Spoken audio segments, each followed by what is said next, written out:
آپ گفتگو میں ہیں اور کوئی کہتا ہے کہ چرچ منافقوں سے بھرا ہوا ہے، تو آپ کیا کہیں گے؟ کیا آپ کی کبھی کسی ایسے مسیحی سے ملاقات ہوئی جو اس طرح رہتا نہیں؟ ہو سکتا ہے کہ وہ اس بات کے بارے میں بھی واضح ہو کہ کلام مقدس کیا کہتی ہے یا مسیحیت کا کوئی خاص نقطہ کیوں سچ ہے، لیکن ان کی زندگی مسیحیوں کے رہنے کے طریقے سے متصادم ہے۔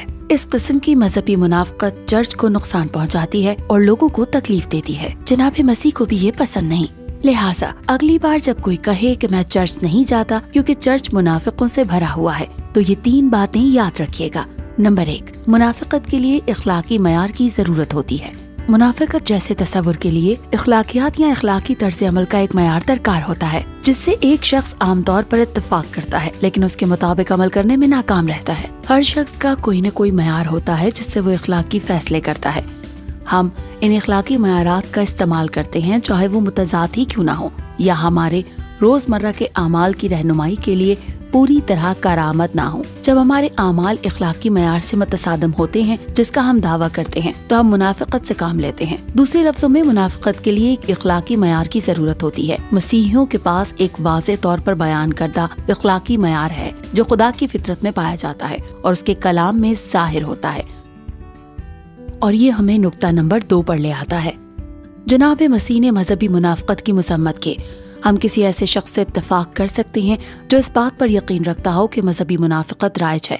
آخرکار جناب مسیح نے اپنے زمانے میں بھی مذہبی پیشواؤں کی دوغلی ذہنیت کے خلاف آواز بلند کی۔ انہوں نے مذہبی منافقت کے خلاف انتباہ کیا اور مذہبی رہنماؤں کو ان کی سچائی کے مطابق زندگی گزارنے میں ناکامی پر للکارا۔ جناب مسیح نے فرمایا، تو کیوں اپنے بھائی کی آنکھ کے تنکے کو دیکھتا ہے، اپنی آنکھ کے شہتیر پر غور نہیں کرتا؟ جناب مسیح نے یہ بھی کہا کہ منافقت ایک شخص کو ناپاک کرتی ہے اور یہ خدا کے لیے بھی قابل نفرت ہے۔ نمبر 3، مومنین کے طرز عمل مسیحیت کے لیے لٹمس ٹیسٹ نہیں ہے۔ مسیحیت موروثی سچ ہے یا نہیں، یہ انسانوں کے موضوعی تجربات پر نہیں اٹھتی اور نہ ہی گرتی ہے۔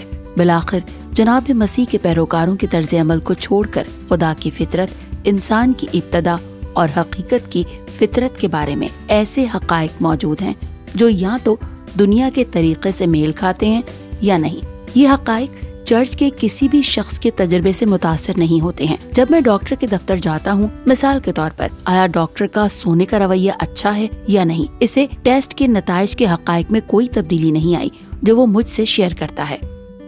حقائق وہی رہتے ہیں، لیکن یہ بات قابل غور ہے کہ اچھائی اور دیکھ بھال کی کمی اس معلومات کے بارے میں شکوک و شبہات کو جنم دے سکتی ہے۔ حضرت پولس رسول نے فرمایا، اگر میں آدمیوں اور فرشتوں کی زبانیں بولوں اور محبت نہ رکھوں تو میں ٹھنٹھناتا پیتل یا جھنجھناتی جانچ ہوں۔ اور جناب مسیح نے در حقیقت ہمارے لیے دعا کی کہ ہم انسانوں کے لیے خدا کی قربانی کی محبت کی گہری حقیقت کی عکاسی کریں۔ جب ہم ان کی تعلیمات کو پورا کرنے میں ناکام رہے تو یہ ہماری محبت کے پیغام کے بارے میں شکوک و شبہات کو جنم دیتی ہے۔ تاہم اس اعتراض کے ذریعے ہمارے پاس یہ کہنے کا ایک منفرد موقع ہے کہ ہاں، کلیسیا منافقوں سے بھری ہوئی ہے۔ یہ دراصل ان وجوہات میں سے ایک ہے جس کی وجہ سے جناب مسیح معافی اور نجات پیش کرتے ہیں، کیونکہ ہم میں سے کوئی بھی اچھا نہیں ہے، بلکہ ہم سب خدا کی مخلصی کی بھلائی اور اپنی گناہگار فطرت کی تباہی کے سنگین تناؤ میں رہتے ہیں۔ لہٰذا اگلی بار جب کوئی کہتا ہے میں چرچ نہیں جاتا کیونکہ چرچ منافقوں سے بھرا ہوا ہے، تو یہ 3 باتیں ضرور یاد رکھیں۔ نمبر 1، منافقت کے لیے اخلاقی معیار کی ضرورت ہوتی ہے۔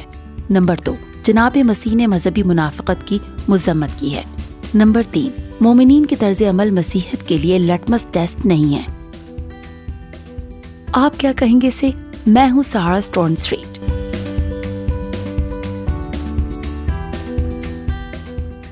عزیز ناظرین، اس ویڈیو کو دیکھنے کے بعد اگر آپ انجیل شریف کا مفت نسخہ حاصل کرنا چاہتے ہیں تو ہمیں اپنا مکمل پتہ بما موبائل فون کے ارسال کر دیں۔ ہم پوری کوشش کریں گے کہ آپ تک انجیل شریف کا مفت نسخہ پہنچ جائے۔